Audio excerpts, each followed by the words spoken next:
He needs to keep his promises. You don't know what's true anymore. It hurts me to see people burning the flag. Race relations. Tells me I can't have a gun. I just don't like the politics. Unbelievable.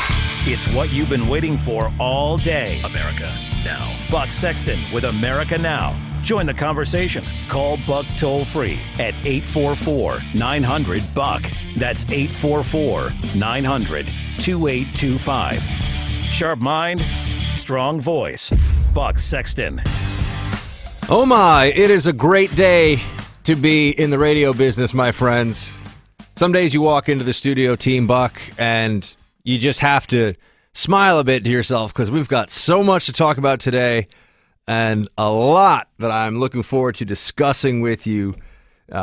What a change, what a transition from the tone of the news cycle this morning and then that Trump press conference, which was just straight up wow. Whether you like Trump or hate Trump, it was wow. That was how you had to react to it. That was how I react to it as it was happening.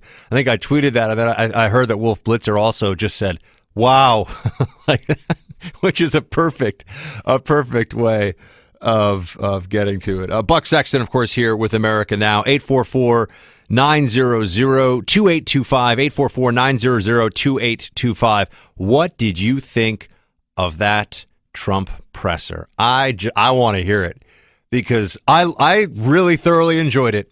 And I know I'm supposed to, theoretically at least, because I used to be a CNN political commentator and I am technically a part of the media, I suppose. I know I'm supposed to be clutching my pearls and just so, oh my gosh, how could Trump? It's just terrible what he's done. Dude, he's so brash and arrogant and good heavens. Well, I loved it. I thought it was great because what we've seen the last few days is a gloating partisan media giving itself lots of pats on the back and high fives. They're so excited that they were able to bring down General Flynn. And people say, oh, Trump asked him to resign. Yeah, that's true, but they created the environment in which it became necessary for Trump to ask for Flynn to resign because of all the pressure around him and all the scrutiny on what was essentially a big nothing. There was no crime. You'll notice that the FBI not pursuing charges against Flynn. That's a news story today. One, it's not surprising. I'm not even sure it's a news story. It's kind of like saying Buck Sexton is not going to be drafted into the NFL. True, unfortunate, but true, but also not really a news story. Just a statement of the obvious. They're going to charge Flynn with what? What was this supposed to amount to? I'm just wondering. Someone let me know if they have an answer. You also won't see quite as much coverage of ABC writing a story about ABC News, sharing a story on social media and up on their website that there's no proof of any Trump-Russia coordination, collusion, the nexus that all of these news outlets keep referring to, keep insinuating exists. They've got no proof. They've got nothing. And I think this is really important. But before I get into the Russia-Trump nexus too much, I just want to take a moment with all of you to enjoy that the commander-in-chief, who will make mistakes, as everybody in that role does, but I think he will make his mistakes mostly in the pursuit of the good faith exercise of his duties and the pursuit of his promises that he made to the American people. And he's going to talk to the media in a way that many of us say, finally, we've got somebody who will just push back.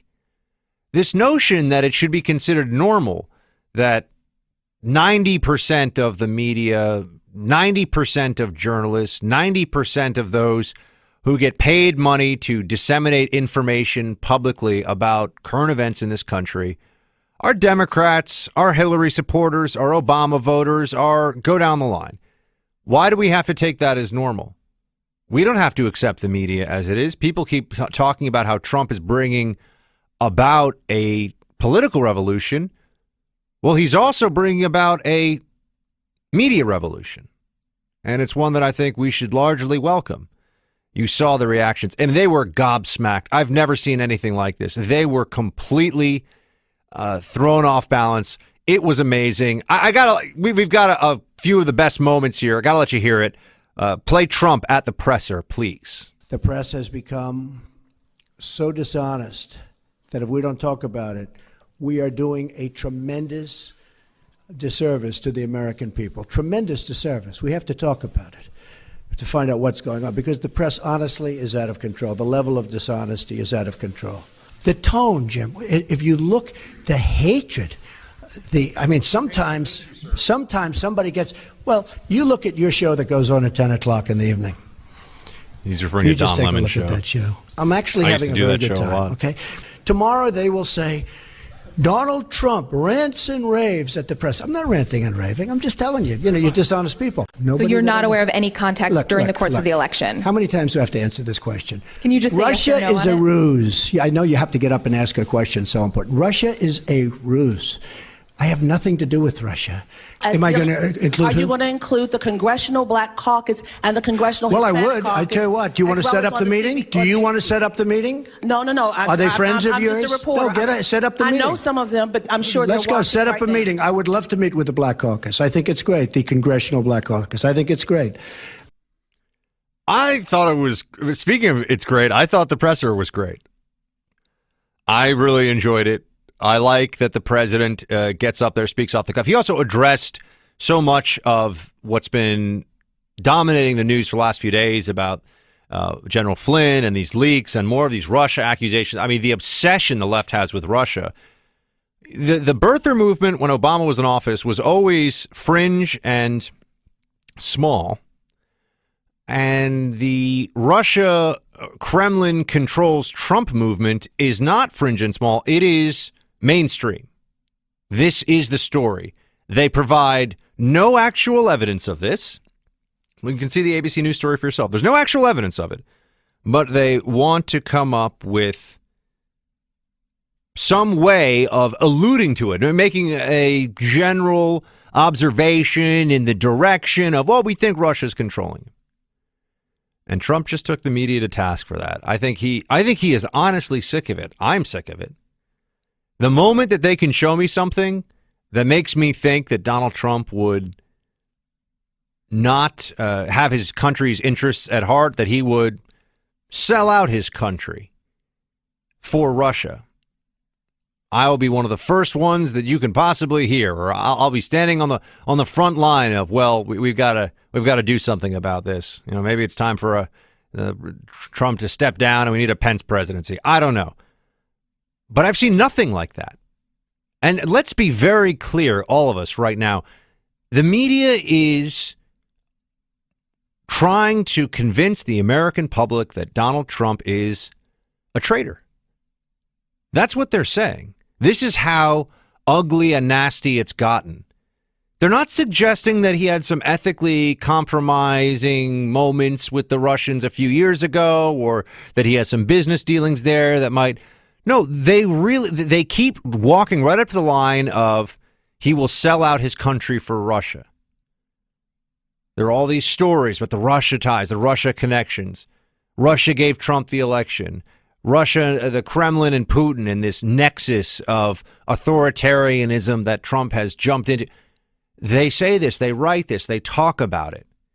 I've played people in Congress making these accusations, and they have nothing. They have a discredited and disproven dossier that everybody who published it has walked away from now. They have some communications between a soon-to-be national security advisor and a Russian ambassador, which, as Trump said today, was completely within the scope of his job. Nothing weird or strange there. What do they have? But I think it's really important that we all keep in mind, the discussion here is not about something minor. They're not just trying to get to the bottom of things. They're not just looking for facts. They are constantly trying to create the perception. They're constantly insinuating. They're constantly creating this, building up this narrative with no evidence and with no proof that the President of the United States is so compromised that he will betray or has already betrayed his country. I don't know which one they want to pick. They're saying that Trump is a traitor. That's what they are saying. When people claim that the president of the United States, that the commander-in-chief cannot be trusted because of his Russia connections, because he's so favorable towards Russia. I'm still waiting for evidence of this, by the way. I don't think anyone's going to put, including Vladimir Putin or Sergei Lavrov, I don't think anyone's going to push Secretary of State Rex Tillerson around. The guy can't be bought. He's worth hundreds of millions of dollars, and he's a very no-nonsense kind of guy. You may have heard the rumors that sometimes during negotiations, he just sort of stands up, walks in the corner, and throws something. That's what I've heard, at least. I don't know if it's true, but this is the urban legend, if nothing else. I don't think anyone's pushing Tillerson around. I don't think the Russians are going to say, come here, you do this, you do that. Nope. But this has become an obsession with the media, and that's why when they get all upset, and you've got, I can't even remember the guys, Chuck Todd over MSNBC, at MSNBC saying, or writing on his Twitter account, that this is no laughing matter. The president is demeaning the press. The press has demeaned itself. The press spent 8 years being Obama's personal PR agency. They were running public relations for the White House.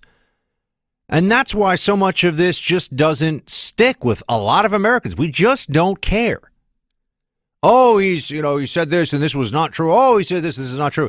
You know what matters to people when it's not true? Telling them that they shouldn't worry, they shouldn't be calling their congressman, everything's going to be fine, because if they like their health care plan, they can keep their health care plan. That truly affected people. That was a lie. An out and out, willing and knowing lie. Do you hear anyone calling President Obama a liar? President Obama lied repeatedly to the American people on a critical policy issue. Do they ever call him a liar? Did they ever call him a liar? Did anyone in the mainstream media ever say, President Obama, you lied, and you did it a bunch of times, and on something that really matters, not on how big the size of your crowd was at your inauguration? Who cares? You lied about the principal, premier policy issue of your administration in a way that was clearly intended to mislead the American people. Did anyone ever ask him that question? So I just don't want to hear the press walking around now saying, oh, he's so bad, he's so mean, look what he's doing. Sorry. This is what it's like to be on the other side. 844-900-2825. We'll be back in a few. Buck Sexton back with you all now. I love the way that the press afterwards is just, how could he? And they're so upset about it. There's some great moments. He was calling people out at the press conference and saying, I'm not going to get a good question from you. Give me your best question. And I know that people say things like the presidency, there should be a certain decorum. And I don't know. Do we have to be spoken to all the time like we're not human beings capable of making our own decisions? We have to have these politicians who drone on. Everything is we've heard it all before. It all sounds the same. Why? I don't think we have to do it that way. I like that you have a president who speaks his mind. I like that people just have these discussions and have this back and forth with the commander-in-chief. Of course, press doesn't like it because he's calling them out. You can tell they're annoyed. They're used to having a certain level of access. They're certainly used to, after 8 years of Obama, a relationship that is synergy-based. You could even say it's symbiotic. It's sort of like a shark and a remora. The president was formerly the shark, and now the press, used to being a remora, just along for the ride. Well, they've got to work a little harder. They've got to find a way to get the American people to, one, trust them again, especially after what we've seen in recent years. And they've got to come up with more than just Trump is a pawn for the Kremlin. But we had Jake Tapper over at CNN. This was his description of what happened here. I found this amusing. Play it, please. It was an airing of grievances. It was Festivus. It was complaints about the media.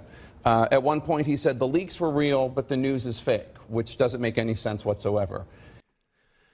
There was a lot more to it than that. He talked also about the policies that he's going to be pursuing. He spoke about inner cities and crime and efforts that he's going to make to bring down violent crime in inner cities. There was a lot that was discussed at this press conference. It wasn't just about the media, but of course the media comes out, oh, how could he? He's so mean. Well, why should he be friendly to the press? He mentioned the Don Lemon show. I've done that show many times. It is just set up to be a visual arena for liberal prejudices, for left-wing biases to constantly be reinforced. You know, you bring in, you have Nicholas Kristof show up on the Don Lemon show. Well, Donald Trump, he's the worst, and fascism is really... and they go, oh, Nicholas Kristof, New York Times, that's amazing. And then they bring a conservative on there, and they're like, so Donald Trump, huge racist, what do you have to say about that one? I'm sorry, we got to go to a commercial. But clearly you couldn't defend your candidate there. You couldn't defend your president. Sorry, bye. Go to cut to commercial. And you sit there, you're like, wait, what? What just, I thought we were going to have no discussion? Okay. No, let's bring Nicholas Kristof back at it. Donald Trump is fascist, and he's, clearly... I don't know if he's, I think, is he one of the ones that wrote in the New York Times about creeping fascism? I don't know. I'm just picking people at random that I like to do impersonations of, but I've certainly seen him a fair amount on the Lemon show. And you look at the guests they have and the things that they say about Trump. And what I find fascinating is just do this for me. Walk through this in your head. I'll take Jake Tapper's concerns about the media and Trump's treatment of them much more seriously when they answer for me the following question. Okay, so their primetime lineup is, I can't do it all off the top of my head, but their main anchors are Anderson Cooper, Wolf Blitzer, Jake Tapper, who else? Don Lemon, and Aaron Burnett. And I might be missing one or two people, but those are their main anchors, their primetime anchors. Does anybody think a single one of them voted for Trump? That's not even really enough. That doesn't. Oh, you could say, well, Buck, maybe they're all Democrats, but there's journalists that go straight down the middle, like Brian Williams. He was a real journalist, journalist. Yes, spent a lot of time making sure his tie looked perfect, and he knew exactly how to look into the camera. Should have spent more time not making up stories about Iraq. Nonetheless, you go down the list of all those anchors at CNN. I mean, MSNBC we know is left, right? We understand that. So you go down that list and tell me which one, not just, I mean, they all voted Democrat. We know that. They won't say it, and, we're journalists. Okay, fine. I don't know. I wasn't in the voting booth when Wolf Blitzer was there with his majestic beard. But pretty sure that they all voted Democrat. All of them, based on the way they speak about Trump, the guests they have on, they hate Trump. They despise this guy. And that's obvious. And anybody who watches them comes to that same conclusion. So why the pretense? Why the dishonesty? Why the, oh, no, we're just journalists, sir. How dare you? We're just telling the facts to the American. No, you're not. This is what they never seem to understand. And when we talk about the mainstream, mainstream media, we could talk about who it really refers to. New York Times, Washington Post, NBC, CNN, MSNBC is different. MSNBC I'm okay with. If you want to start the Marxist news network, that's fine. Just as long as everybody knows and you don't pretend you're something else. That's fine, though. I've got no beef with that. But these other places, the Times, the Post, CNN, ABC, NBC, CBS, we're all supposed to act like they... Who are the real punchers? Who are the real, rhetorically speaking, bomb throwers who will go on these shows and defend Trump and take the media to task? That's not a member of the Trump administration, who's really just there to get hate thrown at him or her. Just go down the line. You can ask yourself that question. And then they look around, they go, I don't understand. Why does nobody trust us? Maybe because you're not trustworthy, because you're not honest about who you are, what you believe, and what you are trying to do.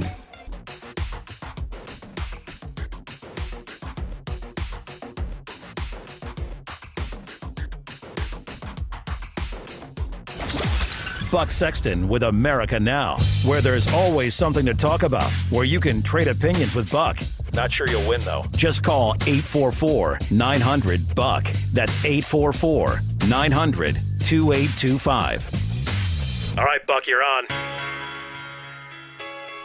All right, Team Buck, we are back now. We're joined by Andrew McCarthy. He's a former assistant U.S. attorney for the Southern District of New York, a best-selling author, and a contributing editor at National Review. Andy, great to have you. Buck, great to be with you. Let me get your reaction to that presser today. It was something. It was definitely something. It was something else, I might even say. Yeah. It's look, it's I think it's Trump's way of connecting with people. It's not always my cup of tea, but it's obviously worked for him, and he's clearly very comfortable dealing with the media. It's very unconventional for those of us who are used to conventional, but I guess it works for him. And you had Shepard Smith over at Fox News. I wanted to ask you about what to do, what you think should be done with regard to the Russia connections. We're always hearing about Russia connections, and then you've got that New York Times piece that is really a rehash. It was their main piece yesterday. It was a rehash of what's been known for months. Trump addressed some of it today in the press conference, but they always say, well, there's all this, there's these links, and there's maybe phone calls. We've got some sources here and there, but we have no evidence of any wrongdoing, collusion, or collaboration with the Kremlin. And Shepard Smith asked Senator Mark Warner, the top Democrat on the Senate Intelligence Committee, if they have any proof of illegal contact. Play it. Does the intel community have any hard proof that the Trump campaign members or Mike Flynn had any improper or illegal contacts with the Russian government? What we have are the press reports. But do you have any hard evidence? No, let's put it like this. We believe that we need to see the transcript of the conversation before we reach any final conclusion. But what we do have is the facts and the actions of General Flynn. I think he means to say no, Andy, because they don't. He means to try not to say no. Right. And he did a good job of it, too. Here's how disgraceful that is, Buck. Even the New York Times, which is, one of the chief instigators of all of this, admitted in its own way disgraceful story about the fact that Flynn was subjected to interrogation by the Bureau, that the Obama administration, the Obama White House, had asked the Bureau and the Justice Department whether there was any evidence of a quid pro quo or anything untoward in the conversation between General Flynn and the Russian ambassador, and the FBI said no. So it's not like, we need to see the tapes of the geniuses in Congress can figure out if there's any wrongdoing. The people who are paid to figure out if there's been wrongdoing say there wasn't any. And I know it was not what the Times wanted to report, but I have to give them some credit for reporting it. Although I must say the fact that got into the press, that he was interrogated, number one, is another indication of people in law enforcement and the intelligence community giving out information to the press that they ought to be strung up for giving out. But leaving that aside, it's pretty clear that there was no wrongdoing involved in this. The fact that they were using the Logan Act, which has never been prosecuted in 2+ centuries, is flatly unbelievable, given the fact that Director Comey, told us, just a few months ago in connection with Hillary Clinton, that even though there was 5-alarm evidence of a felony, it couldn't be brought because it was a statute that was rarely prosecuted. This is a statute that's never been prosecuted under circumstances where there's no evidence of criminal wrongdoing. Why was he subjected to an FBI interview? I mean, this is really disturbing stuff. And yet you've got major media outlets running with stories like FBI not pursuing charges against Flynn. That's quite a non-story, I have to say. I don't think anybody who was being honest about it thought there would be charges against Flynn, and they were trotting out all this stuff as well about, maybe he lied to the FBI. Well, yeah, maybe a lot of things, Andy. I'm not sure. I'm not sure when maybe this could have been a thing was grounds for reporting that it could be a thing. Yeah, tomorrow it'll be not known yet whether Flynn has stopped beating his wife.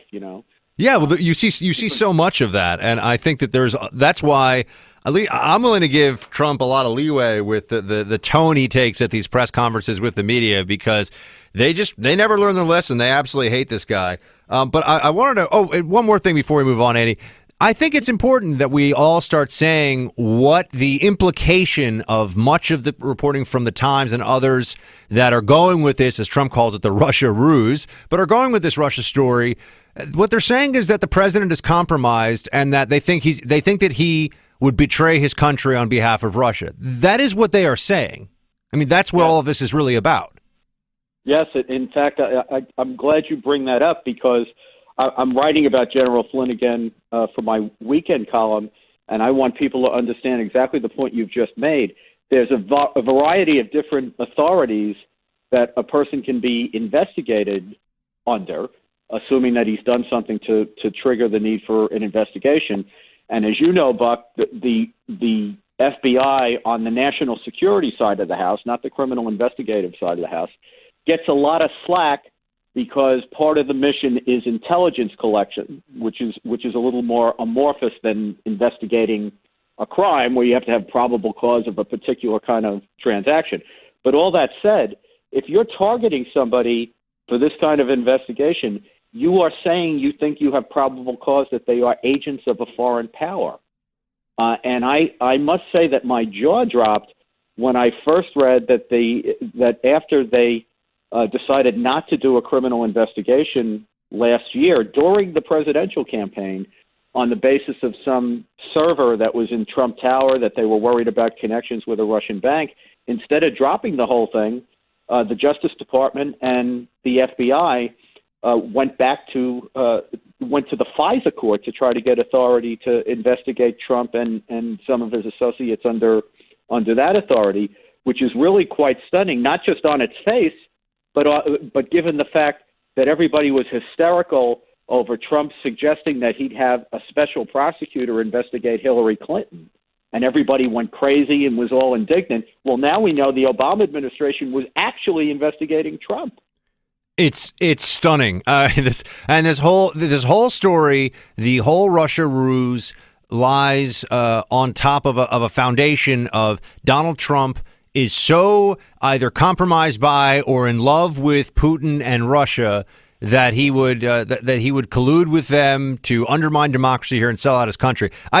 If they want to say the president's a traitor, they should just come out and say he's a traitor. They should stop with this. Well, we're just looking into whether we can prove that he would sell out his country to the Russians because we think that's what happened. That's the way the storyline keeps playing out. But I want to move, Andy, just to something that I think got far too little attention this week, given the Flynn resignation and everything else going on. And it's this ruling in Virginia from Judge Brinkema about the executive order, in which a federal judge in Virginia has said Trump's executive order is explicitly religious bigotry, and therefore under the First Amendment, it is unacceptable. This is in addition to what we saw with the part of the Ninth Circuit Court of Appeals out west. What do you make of this? Because this was not a shot across the bow. This was a shot into the bow of the executive order.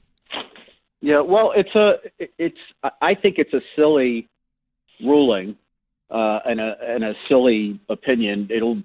Hopefully it'll kind of get lost in the ether, Buck, because the Trump administration, the Justice Department, told the Ninth Circuit today that the president was going to rescind and replace his executive order. So I think events will supersede Judge Brinkema. But, people should realize she's the judge who mishandled the Massawi case. This kind of stuff comes out of there every now and then. Anyone who looks at the four corners of that order would absolutely know it's not a Muslim ban in the sense that she's talking about. It's not bigotry in the sense that she's talking about. The 7 Muslim majority countries that are cited are not cited because they're Muslim majority countries. They're cited because there's an Obama-era statute that cites them because of terrorism connections that makes it difficult, if not impossible, for us to screen people from those countries who want to come here. That's what it's about. It's common sense. If common sense is now bigotry, there's going to be a lot of bigots in this country. Right, but again, just to cut through all of the, in this case, legalese, before we're cutting through the media's dancing around, this is a federal judge saying that Trump's order, well, really actually that Trump is bigoted. She cited his campaign statements in this decision. So you got a federal judge saying that the president's a bigot. That's what she's saying.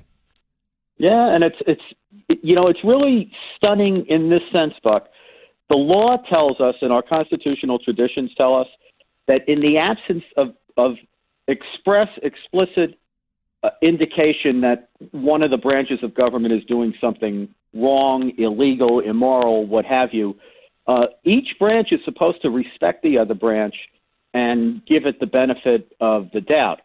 And that's important here because what's under consideration in that court is not Trump's campaign stump speeches. There is a formal executive order. It exists on four corners of a document, and it rises or falls on its own. And what it explicitly relies on is not campaign purple prose, but federal statutes that you can look at and, trace what Trump says he wants to do to the authority that he cites.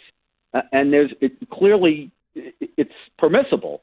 So, this going outside of the order and then relying on his campaign speeches and putting the worst spin on it is wrong about 8 ways to Sunday.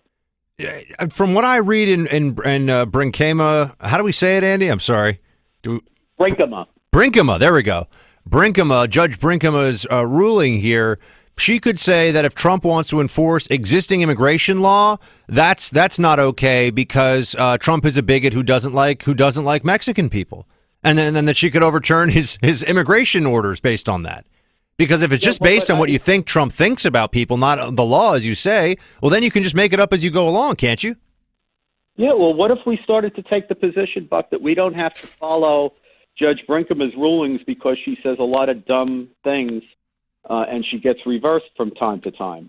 And therefore, she's not reliable, so let's not follow her rulings. I mean, essentially, that's what she's saying. She's saying that, whatever predisposition you have about the tribunal that you happen to be in front of, or the government official that is allowed to act in the circumstances, you're allowed to bring your subjective baggage to that transaction, rather than just say, okay, he's the president, he's got the authority to do this, and if there's not a legal reason to invalidate it, I can't, because I happen to not like him and not like his politics and not like the way he speaks. I get to not follow the law. I mean, that's the law of the jungle. Yeah, this is lawlessness from the federal bench, and it's no other way to put it. Andrew McCarthy is a former U.S. attorney. He is a best-selling author. Read his latest at nationalreview.com, and if you're not already, follow him on Twitter. Andy, great to have you. Thanks for sharing your expertise. Come back soon. Buck, thanks so much. All right, Team Buck, we got a lot more in the Freedom Hut. We're going to be back right after this break. Welcome back to the Freedom Hut, my friends. It's lit in here, as I hear the cool kids say. All the lines are lit up. We've got Dave in Arizona. You are on the Buck Sexton Show, my friend. Welcome. Shields High, what a show. Shields High, my man. How you doing? Oh, great. And I'm so glad your new show is fantastic. This is the best thing that happened to our afternoons. Thank you so much. Thank you, man. I tell you. Well, I got to tell you, listening to you, and I want to disrupt your monologue, which was fantastic, but after 8 years, you hit it right on the head. After 8 years of the propagandists in the media and a Mussolini posturing, Castro-like answering president, it's such a breath of fresh air to have this counter-propagandist in the form of Trump who speaks honestly. And like you said, whether you like what he says, his style subliminally speaks of human communication, honest counter-propagandist. I mean, and that's the only way you can define it. I mean, we've had this constant, as you said, this cacophony of propaganda. And now, just in this afternoon, this fresh, I've been waiting to hear your opinion all afternoon after the conference because it was so remarkable and how it affected me as a viewer. Yeah, I was sitting there the whole time saying, this is entertaining. I like everything more or less that he's saying. And you could just tell the press they do not want to adjust to this new reality, and this is very personal for them. They feel like they shouldn't be called out for coasting as cloaked Democrats, Democrats, stealth Democrats, who get to pretend that they're just journalists when we all know that every person in that room, in that West Wing press office or press conference has a point of view and represents an organization that either skews left or skews right. And we should just all be honest about this, and that the press wants to pretend that they're still these honest brokers with no political ideology. I just don't want to hear it anymore. But anyway, Shield Time, man, thank you very much for calling in. I appreciate it. Ken in Mississippi on WBUV. What's up, Ken? Hey, Buck, how you doing? Good, sir. I told your call screener that I was going to talk about the press conference, but the gentleman just before me did a good enough job with that. But there's some things that's going on that really do bother me, like the reports that President Obama is running a counter-presidency campaign 2 miles from the White House, and he's got 30,000, an army of 30,000 people who are part of this that make up the protesters. And I wished at some point you would have a show about that one day, because that needs to be out there. And I think charges need to be brought up if that's true, and he's running this campaign that is bringing violence and everything else to these cities with these protests and riots and everything else. He needs to be held accountable for that. Well, you think that Obama is somehow involved with the protest riots that we saw in D.C.? Yeah, he might have created a climate where progressive protesters think that stuff is okay, and I think that he did. I think we can have that discussion, and I would even argue that that's true, that he did create a climate where progressives feel like they're just the righteous and everybody else needs to be, stamped out and kicked out of the public square. But I don't know if I have seen nothing to suggest that Obama is directly tied to any of that. So I just want to be careful that we make sure we stay with the facts here. Have you seen anything that suggests that Obama was behind it? I mean, not behind it, but involved with it at all? Because I haven't seen that. Yeah, I've seen articles, published articles that were talking about it. This organization that he set up, I think it's like FOR or OFR or whatever. I don't know about that. The organization he set up was kind of like an army of these Alinskyites that he's trained and everything else. You maybe do a little research on that, but yes, sir. Ken, you've given me my homework for the weekend. I will get on it. I promise. I'm a diligent man. I will look into this. But thank you for calling in. I'm sorry, we only got about 20 seconds, but go ahead. Okay, one other thing I was going to bring up was, why don't we impeach this Judge Robart or whatever his name is? Why don't we use what's allowed? I agreed, Ken. It's time to impeach some judges. We'll have to touch on that in the second hour. Team will be back in just a few. The things that matter most in your day-to-day life are too important to trust to just anyone. That's why he's here. Buck Sexton with America Now. Sharp mind, strong voice. Buck Sexton. Buck Sexton broadcasting to you all from the Freedom Hut here in NYC. We're joined now by my buddy Guy Benson. Guy is a Fox News contributor. He's the author of End of Discussion and townhall.com's politics editor. Guy, great to have you, sir. Thanks for joining us. Hello, Buck. Good to be here. All right. First of all, I think did Trump give a shout out to Town Hall? Or to Town Hall definitely got a question in there. I think some other people, or was it Katie Pavlich? And when are we going to see Guy Benson throwing down in the West Wing?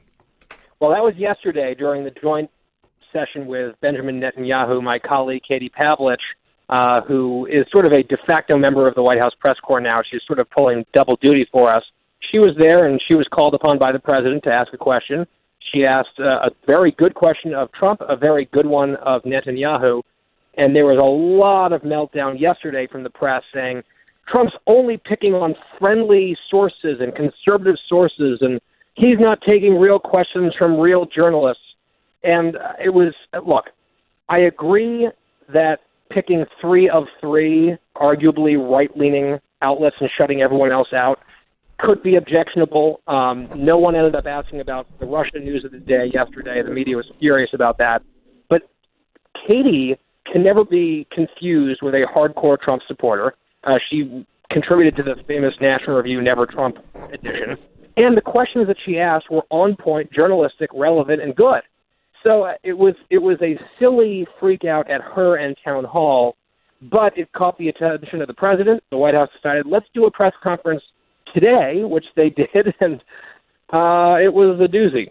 Yeah. Oh, wow. I didn't realize this chain of events. So because of what happened yesterday, that's what prompted the press conference today. I mean, I'm also sure the White House realized that they really did need to change the narrative from, Vladimir Putin has a little like voodoo doll of Donald Trump that he makes do whatever he wants. Right. This is what they're always trying to get at. And I keep saying, just please, someone give me one bit of evidence. We have people in the intelligence community or in the former White House, we're not sure which, it's tough to know based on the way the media is sourcing this, that are releasing highly classified information to the press to undermine the Trump administration, to make Mike Flynn look bad.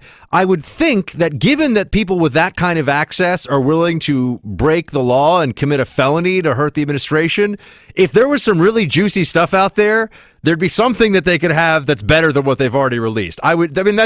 That's just my analysis of it, but I'm waiting for some hard evidence. I have seen none. And even Shep Smith today on Fox was asking, he asked Senator Warner, do you guys have any evidence? And Warner goes, the answer is no, they do not. Right. And so a couple things to unpack here. First of all, to me, that there are some weird and troubling connections with Trump and his orbit and the Russians. There's something there that doesn't smell completely right. I can't put my finger on it. I'm not making any sort of salacious allegations. I just think that the investigation by the FBI is appropriate. By the Senate Intelligence Committee, they should do their work. But that being said, the assumptions that are being drawn and are being intentionally peddled by the media with these big, blaring headlines about connections to Russia and communications during the campaign and Russian intelligence, when you actually read even the stories that are driving this narrative from the New York Times and from CNN, when you read down paragraph after paragraph into these stories, they admit, and the officials, the anonymous officials quoted admit, there is absolutely no evidence of collusion or coordination with the Trump campaign. And we know that they had access to communications and to phone calls. They have the actual content of what went on. And if that content does not prove coordination, that leaves me scratching my head about why this is a giant scandal. And the second part of it, Buck, is both stories, CNN and New York Times, say it is not unusual for people who have done business with Russia or even campaign operatives to be in touch with people connected to Russian intelligence. So to me, that's the double whammy here of a nothing burger. Show me something real, have the investigation, give me something legitimate that was wrong as opposed to just speculation and conjecture, and we'll have a conversation. But for now, there so far has been no there. Right, and I think you make a very important point, Guy, with whoever leaked the information about Flynn had access to that transcript. I guarantee that if there was anything in that transcript that was really damning when it comes to Flynn, beyond that he apparently talked about, the new administration and we're going to look at some things, we'll look at sanctions, whatever that may have been, if it was really bad, we would know verbatim what was said. Because that's what would be the most effective way to undermine him. But they didn't say that. They just said, well, he did. He lied to the vice president. He did talk about the sanctions or whatever it was, and that's all we got. So I want to point that out. That because people have already broken that they've already crossed that bright red line of you don't release what would most likely be top secret information based on the collection platforms that would likely be involved here. You don't just release that to the press because it makes someone look dumb. Okay, but I got some other political stuff I got to ask you about, Guy. And first I want to ask you about the EPA. Looks like there's some stuff going on with Trump and the EPA. What's it? One line EPA bill. What are they doing here?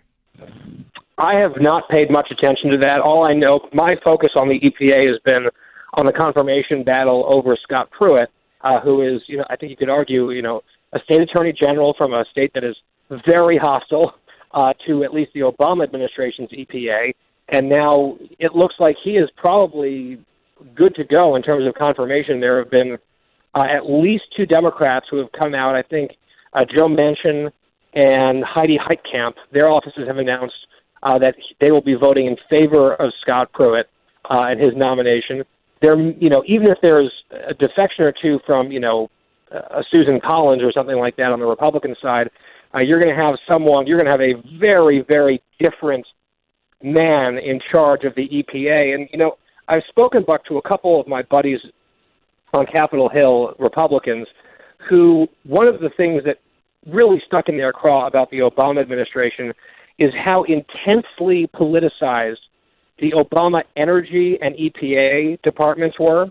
And they really did a lot of power grabbing to set a very radical, in some cases, agenda on behalf of what they argue are, deep-pocketed green environmentalist interests, which is a very powerful lobby in the Democratic Party with lots of money.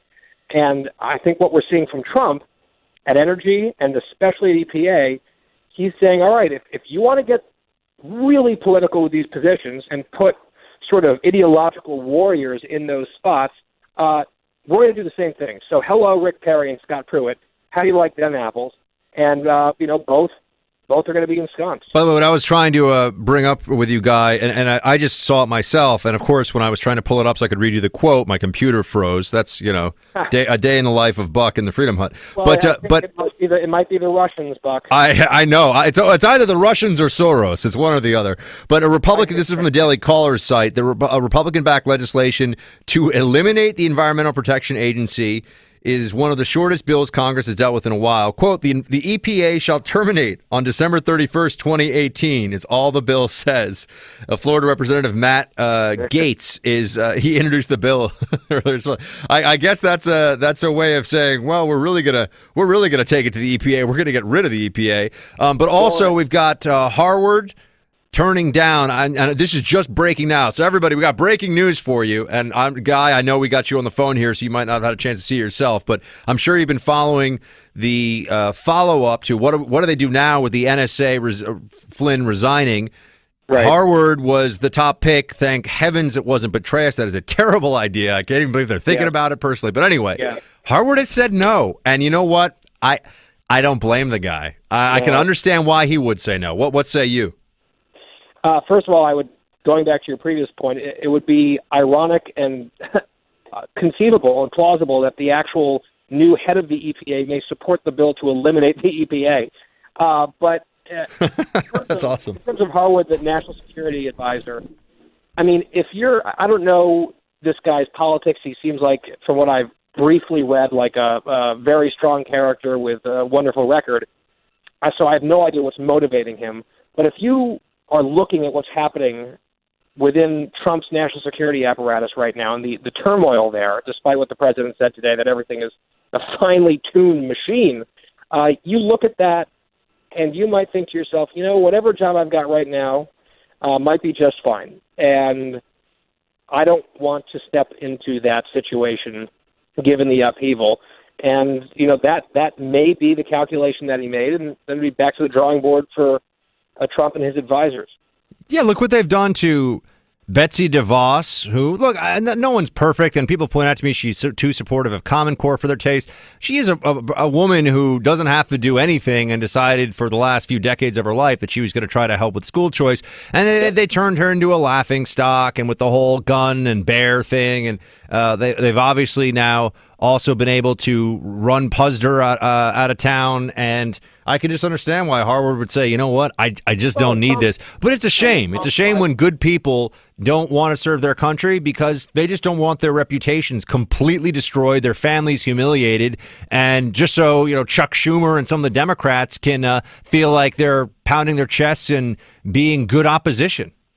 Yeah, although, I mean, this is a position that's not Senate confirmed, so, he wouldn't necessarily have to go through quite that, although, of course, yeah, but they would still, I mean, whether they confirm it or not, they're still going to make a lot of noise about it. Oh, we don't know. And I would think maybe not. But then why is he turning it down, Guy? You think he just doesn't want to work for Trump? Maybe he thinks that it's sort of too unsettled and it's too much of a lightning rod right now. Maybe he doesn't want his life and his family dragged through this sort of mud, or at least put under this very hot spotlight? There could be a number of different things motivating him. I don't know nearly enough to speculate. But what I do know is you have one guy effectively fired. The second choice, Trump said today at the press conference he has someone in his mind. Was that Harwood, or is that someone else, knowing that Harwood had already said no? We'll find out soon enough. We need a national security advisor. We'll have one. I agree with you that it ought not be David Petraeus, who is someone that I really respect in a lot of ways, and his track record and his CV is incredible. But he also was convicted of mishandling classified information, and that's a big reason why Donald Trump beat Hillary Clinton, for the mishandling of classified information. So, and on that point too, it is a little bit rich to see Donald Trump just fit to be tied and up in arms about the evil nature of these horrible leaks that are in the press that are hurting him politically, when WikiLeaks is something that he cheered on throughout the campaign, and it's not totally apples to apples. All right, Guy, that music means we're having too much fun, but I got to bounce. Everybody, if you're not already, follow Guy Benson on Twitter, Guy P. Benson. He is townhall.com's politics editor. Go to townhall.com, and you'll see him on Fox News real soon. Guy, high five. Thanks for joining, my friend. All right, so see you soon. 844-900-2825. Buck Sexton continues with America Now right after this break. Yeah, I got so fired up, Team Buck, I got so fired up about the Trump press conference. I mean, it was must-see TV.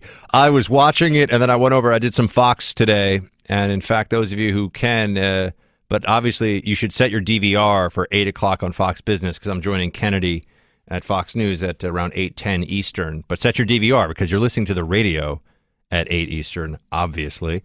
But I was on the way over there, and I made sure that I brought headphones with me so that I could listen as I was on the street making my way through Midtown Manhattan to the entirety of the press conference at Trump, because I was like, this is great. I've got to hear all of this. I really enjoyed it. But I got so fixated on that I jumped over the main story that was getting so much attention this morning, and it's this Wall Street Journal piece, which I think is interesting. I've seen it elsewhere before the Wall Street Journal. It was up last week on some lesser-known sites, and people were certainly banding about the accusation that the intelligence community, of which I was formerly a little GS nobody, that the intelligence community was withholding information from the president, Donald Trump, the commander-in-chief, because he could not be trusted. And I wanted to bring this up because that's what I mean by they're accusing him of treason. I mean, they're really accusing him of treason. This is not kind of, sort of, maybe stuff. This isn't, oh, Buck, you're going too far with this. No, once you have former or current government officials that are saying, I can't tell the commander-in-chief sensitive stuff about Russia because he's going to give that information to Russia against our interests, you are accusing the president of being a traitor to his country. Because if somebody who wasn't the president did that, when I was in the CIA, again, I mean, who was I? But I'm just saying, or one of my colleagues in the CIA had passed along information to the Russians that was sensitive and classified, you'd say that that's a traitor. So they're withholding evidence. I'm sorry, they're withholding intelligence, not evidence, from the commander-in-chief because they think that he's a traitor, or he would be. He would betray his country. This is a scurrilous accusation, and it is also, based on everything we know, baseless. And yet here we are. There's a lot that I want to unpack with this, and if you want to talk about this, because we have some fantastic guests lined up for the rest of the show, so I won't spend quite as much time on this as I had originally planned. So call in 844-900-2825 if you've got a question or a comment about this specifically, this notion that people in the intel community are holding back information from the president of the United States because he cannot be trusted. I was told in my first weeks at the agency, understand, you are an executive branch employee at the CIA. Yeah, you're a spy, you're doing all this cool spy stuff, whatever. You work for the president of the United States. I know people say, oh, Buck, you work for the American people. Yeah, but you're part of the executive branch. I mean, the whole mission is to work for the people of the United States, but the boss is the president. And so if you're ever in a position where the president says, I want to know, because they didn't want you to ever be, oh, well, I can't tell you that, sir. Or, oh, sir, I'm not sure if I'm allowed to tell you that. The answer, it's kind of like in Ghostbusters when he says, Ray, when somebody asks you if you're a god, you say yes. When the president, and you're in the intelligence community, asks you any question, Ghostbusters, great movie, endorsed by the Freedom Hut, by the way. When the president asks you any question, you answer it on the spot, fully, to the best of your knowledge, no hesitation, because he's the commander-in-chief. You don't go, oh, I need to go and ask my supervisors at Langley. False. And I briefed the president, so I'm not just pulling this out of, I had to go through that process. And anything the president wanted to know, it's not my information, it's the government's information. I tell him. So this idea that there are people who are so self-righteous, so deluded, so full of themselves, that they have access to classified government information and they're not going to share with the commander-in-chief because they can't trust him, that's not their call. And if they are so sure that the president of the United States right now, that Donald Trump, is a traitor to his country, they should resign immediately. They should come forward and they should say, I don't trust Donald Trump with this information. That's why I resigned, and I'm saying that he is a traitor to his country. Ask yourself this question. If they won't do that, why? Because they don't want to deal with the heat? Oh, I'm sorry. We have people... You work for the government, you work for the CIA, you're supposed to be at least willing to risk your life, and many of us did in war zones and other places abroad. And as you know, we have lost people. There's the Intelligence Memorial Wall of Stars at Langley. And what, we're not supposed to be willing to go forth? And how could they? They're so sure of this that they're telling the Wall Street Journal and other papers, they're so sure of this that they'll withhold information from the commander-in-chief. When they work for the commander-in-chief, it's not their information in the first place, and that is dereliction of their duty. But they're not willing to take any heat. They're not willing to expose themselves to public opprobrium, to criticism, to counter-accusations. Well, what does that say about these brave members? And I also want to say this before we have to go into a break here. I don't like that people keep saying Trump's at war with the intelligence community. There's a small faction of people that are leaking, that are trying to undermine, and that are breaking the law to hurt this presidency. That's not the enormous number of patriots that work for the intelligence community. That's a different thing. All right, team. We've got a lot more. Back right after this break. Buck is back. Hey, everybody, Buck's back. It's more of America Now. Throw in your 2 cents. 1-844-900-BUCK. That's 1-844-900-2825. We're so busy in the Freedom Hut, my friends. Team Buck, we get so into the news cycle that sometimes there's something I want to talk to you about, but it just gets left in the cutting room floor. The good news is we get to hang out every day for a few hours, so I can always hit it the next day. There was a very interesting meeting yesterday between Prime Minister Netanyahu of Israel and Donald Trump to walk us through what we need to know about this, what it means, the ins and outs, and, of course, how the press covered it all. We've got David Efun. He is the editor-in-chief of the Allgemeiner. Go check out the Allgemeiner.com. David, great to have you. Yes, always a pleasure, Buck. Oh, sorry, I couldn't hear you for a second. Oh, thank you very much, sir. Great to have you. So, let's start with what Netanyahu and Trump, what Trump said yesterday. Play the clip. I believe that the Netanyahu said for peace comes from a regional approach, from involving our newfound Arab partners in the pursuit of a broader peace and peace with the Palestinians. And I greatly look forward to discussing this in detail with you, Mr. President, because I think that if we work together, we have a shot. And we have been discussing that, and it is something that is very different, hasn't been discussed before, and it's actually a much bigger deal, a much more important deal in a sense. It would take in many, many countries, and it would cover a very large territory. So, David, a lot of the press focus yesterday was on how Trump said that he's not sure it's a two-state, maybe it's a one-state. He was being off the cuff Trump. What was your overall impression of this meeting and what it means for U.S.-Israeli relations going forward? Well, first of all, it's an unprecedented upgrade. I mean, look, the truth is, under the Obama administration, there was really only one way to go. So it couldn't really have gotten any worse. But Trump has really taken things to a whole new level. And, today we ran an interview with Sebastian Gorka, who's a special assistant to the president, senior aide to the president.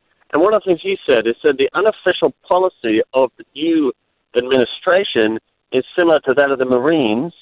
And that is, we're the best, I don't know if I'm quoting word for word, but the best of friends, best to have as a friend and the worst enemy, the best friend and the worst enemy, right?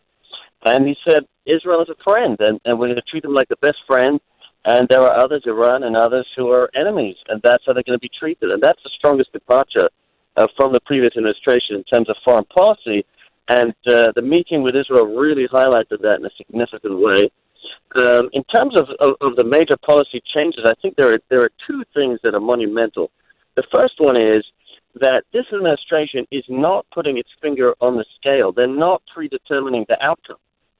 They're not saying, look, you guys have got to go negotiate, and by the way, we're going to tell you what results you better come up with.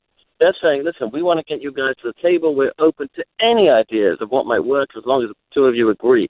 We're not going to tell you what the results should be, which is what the Obama administration really insisted on.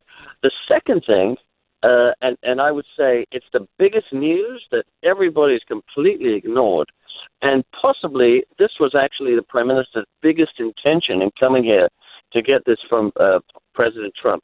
And that is, in the press release statement that was issued after the meeting, the President assured Prime Minister Netanyahu that they would not allow Iran to get nuclear weapons capability, whereas the previous administration has always been saying they're going to stop nuclear weapons, but not to allow nuclear weapons capability, which means Iran cannot even have the tools that would allow it to create a nuclear weapon at any stage.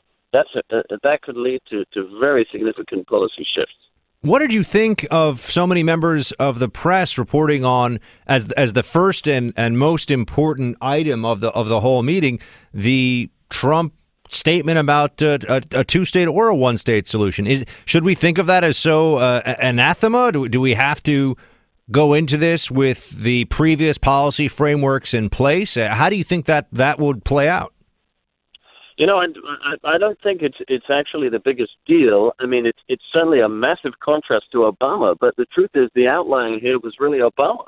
He was the one who came along and said, look, this is exactly how it's got to be, and started pushing the Israelis right into the corner. And we saw where that led, because, these guys have their backs against the wall. They're struggling on every single border against various enemies. It's just not going to work. The first thing Israelis need to know is that the U.S. really does have their back, and that their security is safe. And then they could say, look, what's it going to take to make peace?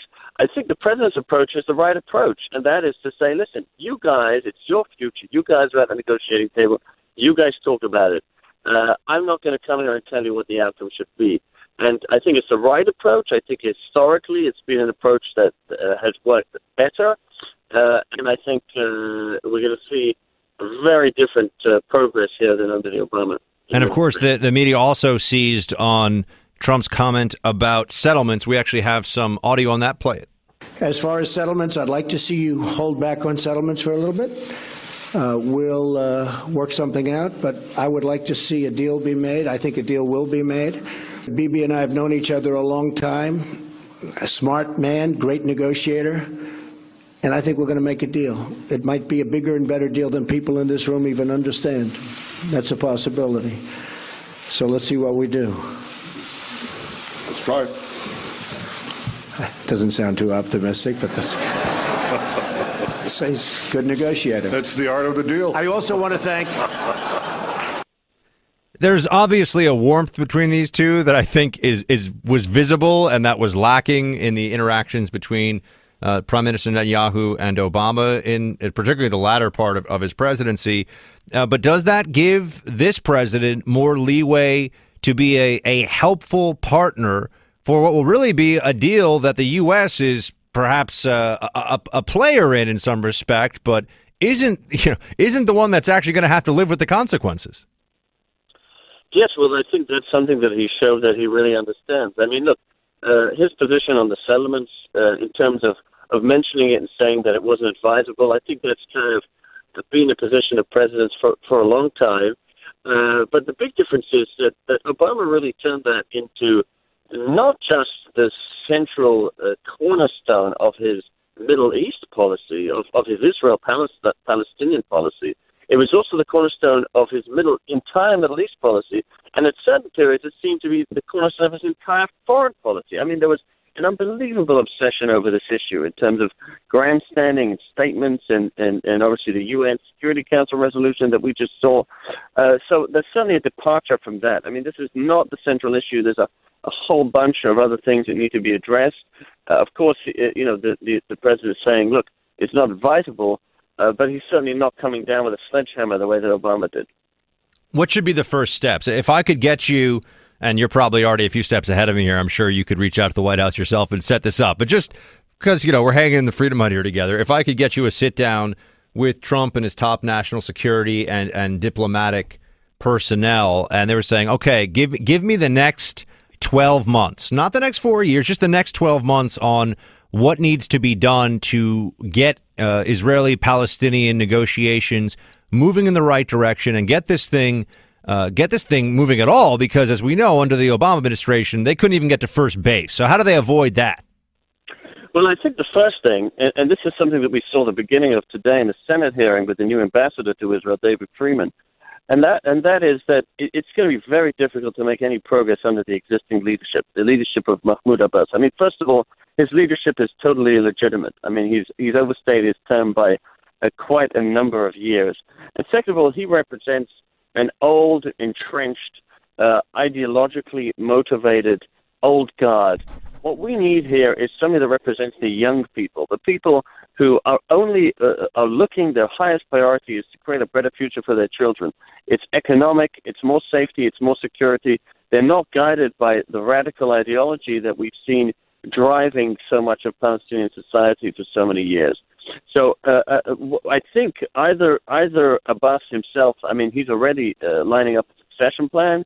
Either he's going to be able to produce a massive 180-degree turn, which is very unlikely, or the first step is going to be a reassessment of the leadership structure on the other side to get some people in there who are pragmatists, who are thinking about this in a practical way in terms of what's going to be better for the future of their people, as opposed to thinking about it in terms of, look, here's what our ideology is. We don't think, from the river to the sea, we don't think those guys should be there at all.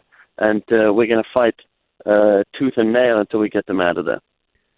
David Effoon is the editor-in-chief of the Allgemeiner. You can check it out at allgemeiner.com. They do great work over there. David, great to have you. Thanks for calling in. Always a pleasure, bud. Buck Sexton with America Now continues. We've got phone lines open, 844-900-2825. Be right back after the break. The Buck is back. Thank you so much for hanging out with me in the Freedom Hut tonight. Great to have you, as always, by my side here. Fellow Patriots, appreciate your time very much. 844-900-2825. We have Richard in West Virginia. Richard, welcome to the Buck Sexton Show. Thank you so much. As far as, it's been a while ago, but when you first started, you were talking about how much you enjoyed the press conference. Mm-hmm. And there's been words used like refreshing. It was. I think, personally, that Donald Trump is going to be the most effective president we've ever had. He said things like, during my campaign, I just back up what I say. I just do what I said I was going to do, and that's just it. And he just doesn't, he just tells the press what he thinks of them, and I don't really have a problem with it. You can't really tell. It sounds like he's telling the truth to me, and it just sounds like, hey, we got a good man here. That's what it sounds like to me, and he's just, as far as Russia, I heard him say that one thing he was talking about Russia. He says, I had no involvement with that whatsoever. He says that nobody in my administration that I know of has. And he said, but Hillary Clinton did.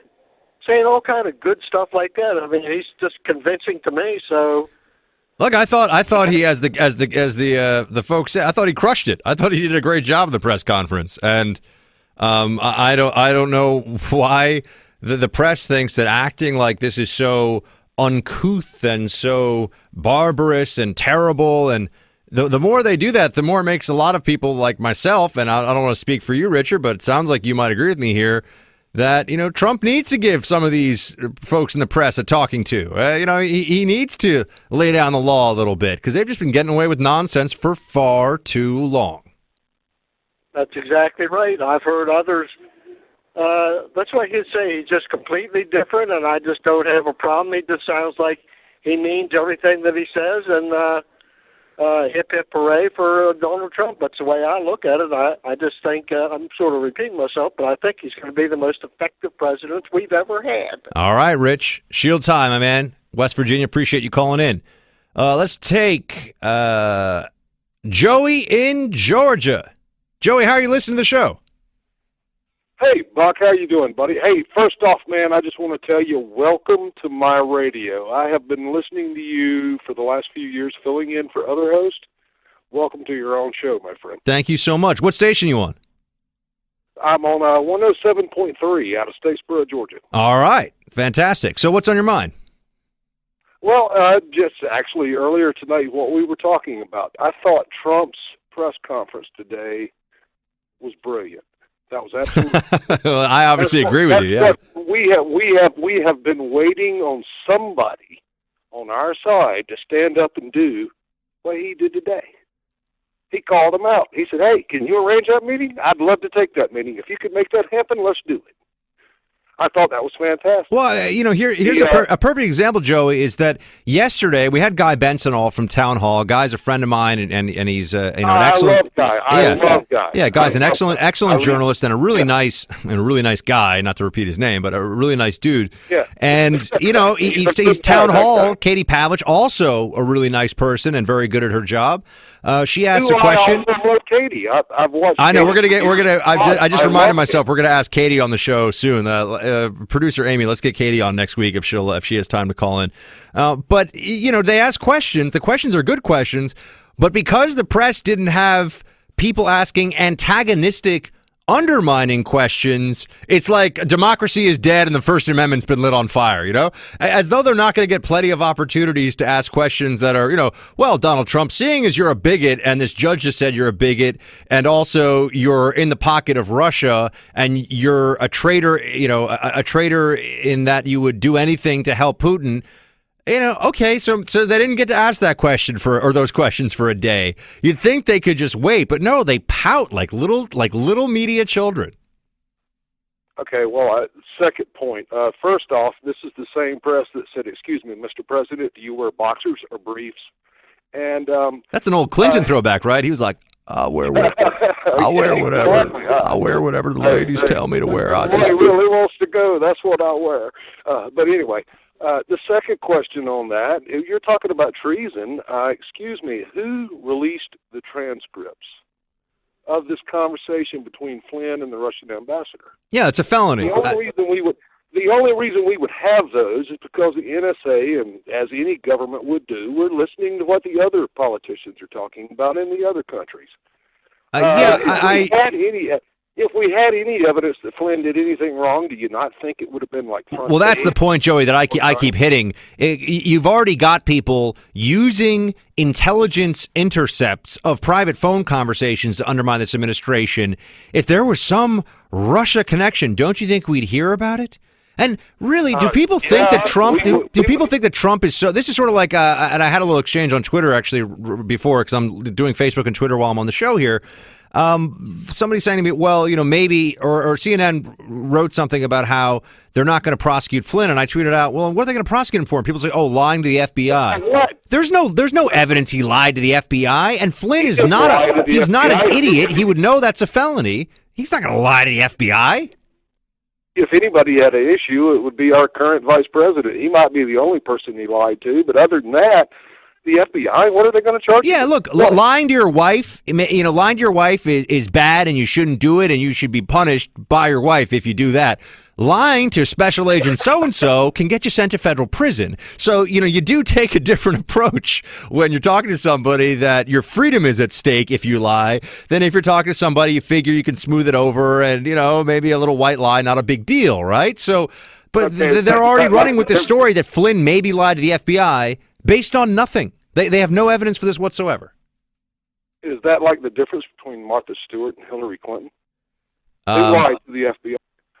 Well, yeah, no, Hillary, Martha Stewart. Yeah, people always think, by the way, that she and Joey from Georgia Shields High. Great to talk to you. People always think that Martha Stewart was prosecuted for insider trading. False. Just like Scooter Libby was prosecuted for leaking a name under the Intelligence Identities Protection Act. False.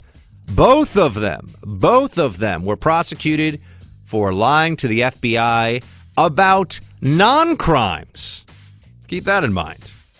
So, and in the Scooter Libby thing, he's a lawyer. He knew what he was. They just put him through the ringer, and eventually they figured they could find something where they could convince a jury that he had been untruthful, and totally unfair. Anyway, wow, I cannot believe the third hour of the show is already here. Well, the show is a rockin' team. Freedom Huddle will be back in just a few minutes. Buck is back. Hey everybody, Buck's back. It's more of America Now. Throw in your 2 cents. 1-844-900-BUCK. That's 1-844-900-2825. We are cruising into the third hour here, my friends. It is flying by tonight on Buck Sexton with America Now. We've got some fantastic guests this hour to discuss all the latest with you, including right now, Heather McDonald. She is a Manhattan Institute Senior Fellow and author of The War on Cops, an excellent book. Heather, thank you so much for calling in. Oh, thanks for having me on, Buck. I appreciate it. So, a day without migrants, or a day without immigrants, I should say, a protest that was supposed to be nationwide where you had immigrants staying home from their jobs. What was this all about? What is the point that is trying to be made here, Heather? Well, I say bring it on, because if it means a day without lawlessness, that's a good thing for the American economy and for the American polity, really. If it means that employers are not breaking the law by hiring illegal aliens or employing them, and illegal aliens are not breaking the law by working when they're not even supposed to be in this country, this is something to be celebrated. But obviously the point that they're trying to make is that the country would just fall to its knees without mass low-skilled Hispanic immigration, and I just don't think that's the case. Well, I have to ask, when did all of a sudden it become okay for everyone, including the press playing along with this, to conflate legal and illegal immigration? It's all the same. So to say that one is opposed to illegal immigration, i.e. immigration that is in violation of U.S. federal law, is somehow means that you hate all immigrants. I don't know why this is allowed to continue as a talking point, and the press seems to play along. No one is suggesting that legal immigrants all be kicked out, all be deported, aren't welcome here. But I suppose that that's what we're supposed to take from a lot of the stories that are out today in conjunction with this day without immigrants, talking about how much they contribute to the economy and how much they... Okay, but illegal immigrants are what Donald Trump has been focusing on, not legal immigrants as a problem. So why the mix-up? It seems very intentional. And it's even worse than that, Buck, because what he's focusing on is illegal immigrants who go on to commit other crimes. It's astounding, the gall of the illegal alien lobby. They are going for the most extreme case, which is to argue that it is morally reprehensible to deport an illegal alien criminal, because that's what, there was this hysteria over last weekend's alleged sweeps of illegal aliens, 600 across the country out of well over 12 million illegal aliens. In New York, the left-wing press flipped out over the fact that there were 50 illegal alien criminals picked up out of 1.1 million in the New York area. So this is peanuts. But what gets left out is that these are people who have committed a range of crimes. But the illegal alien advocates are daring to make the case that it is inappropriate and illegitimate to even think of removing an illegal alien criminal. Therefore, it's all the more illegitimate to remove an illegal alien who has not committed additional crimes. The end game here, Buck, is to completely emasculate and delegitimate the very idea of deportation. And once that happens, you have no more borders, because the only response that fits the crime of illegal entry is deportation. If you can't deport somebody, then there's no such thing as illegal entry. You're not going to put somebody in prison for 30 years for overstaying a visa. You're just not going to do that. That's not sustainable. That's not going to happen. And if you just have a fine, if that's they come here illegally, they have to pay $5,000. That just becomes the price of illegal entry. The other sort of meme that's so amazing out here is, well, now these immigrants are living in fear. Well, they assumed the risk of living in fear. If you don't want to live in fear in the United States, how about you come in legally? But you can't come in illegally and then complain that you're fearing deportation, because that is the lawful, legally enacted response to unlawful entry that every other country in the world practices without apology, including, of course, Mexico. I feel like all one has to do is look at the major newspapers across the country, LA Times, Washington Post, New York Times, and the usage of the term undocumented. I mean, this is one of the great disingenuous euphemisms of all time, right? That this is somehow, we're now all supposed to use this term, which is really a meaningless term. First of all, they do have documents. They just don't have documents that allow them to be U.S. citizens or residents or green card holders. So to me, the whole discussion has to be turned over. The whole discussion has to be changed, and there has to be a willingness to, as you say, talk about what would it mean if we didn't deport anybody other than rapists and murderers. Well, then you get to come here if you're not, and stay if you're not a rapist or a murderer, because as you point out, deportation is the only way to deal with people in the country illegally. There's really no other good way. There's no other way that does not simply normalize it. And yes, undocumented suggests that, well, it was an oversight of the government that didn't print out the documents. No, they are here illegally, and that's the issue, not that they don't have their papers. Heather, I know you look very closely at crime and crime statistics, and you've written The War on Cops, which is a great book, and I recommend it to everybody listening. What can you say, and what can you tell us about the role of specifically illegal immigrants in crime across the country? We know that illegal immigrants tend to be clustered in major urban areas when we look at the breakdowns, at least the official breakdowns that I've seen. Do we have a sense of what the illegal immigrant contribution to crime in major urban centers is, or is it just too hard to get the numbers, or where are we on that data?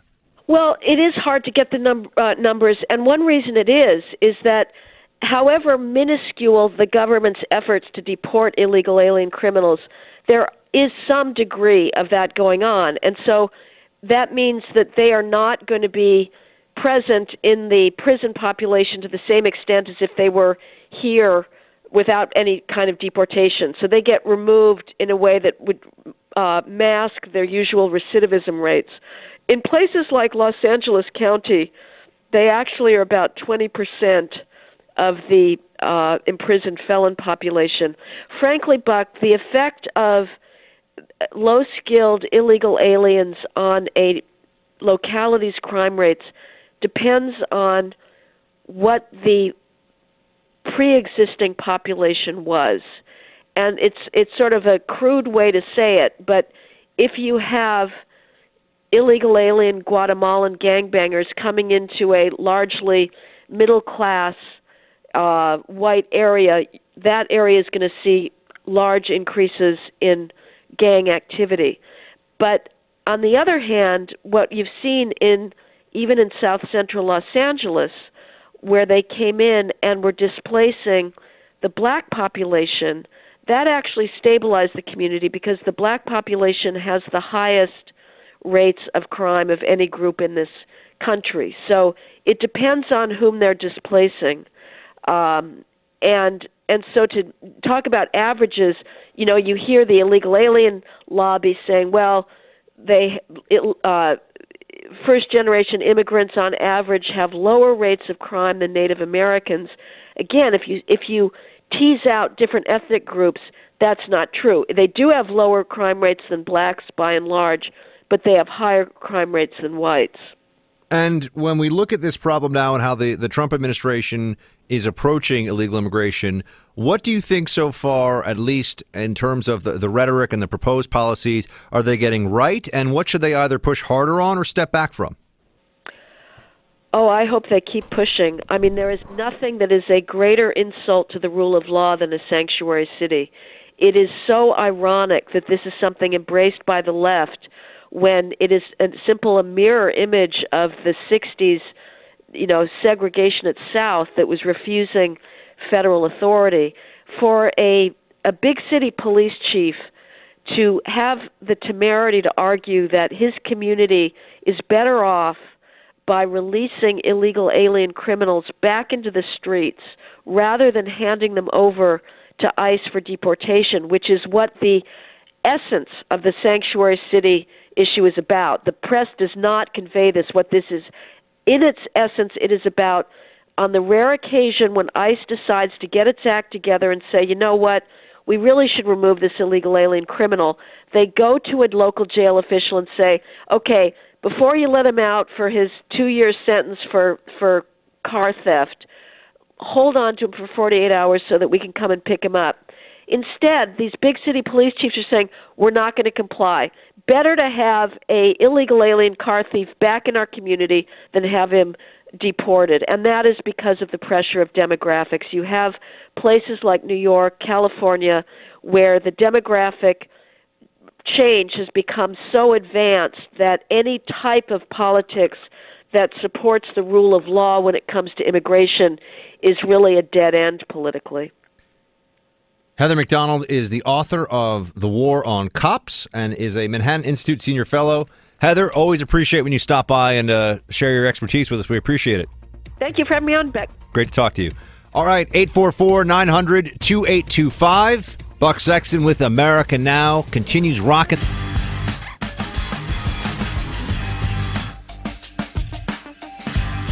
All right, everybody.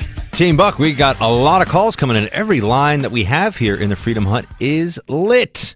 That's how we roll. We have Darby in Dallas. Great to talk to you, Darby, on the iHeartMedia app. What is up?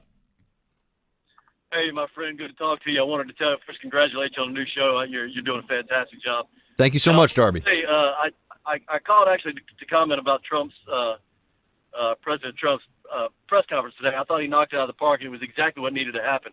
But your last caller your last guest really drove something home for me. You know, I live in Dallas, actually about 30 miles north of Dallas in a town called Prosper.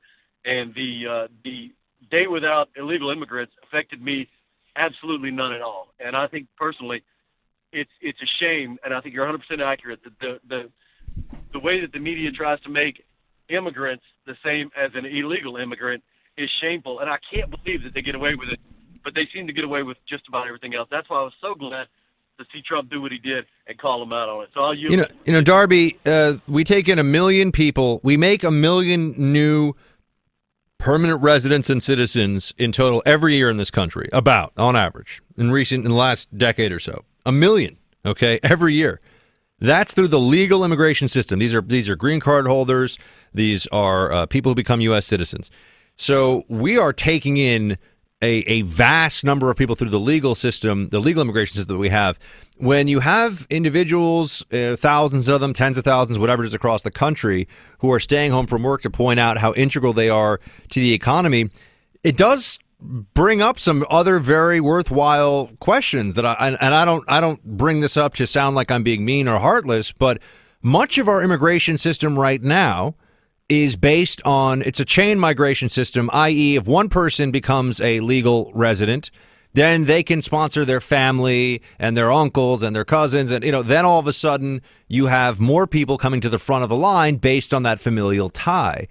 So that doesn't mean that we're taking immigrants who are going to contribute the most to the economy, who are the most beneficial to the economy. Other countries do that and don't get called racist and xenophobic and horrible. And when I mean other countries, I don't mean, that Tajikistan does it. I mean that Canada does it. I mean Australia does it. This is how they pick their immigrants.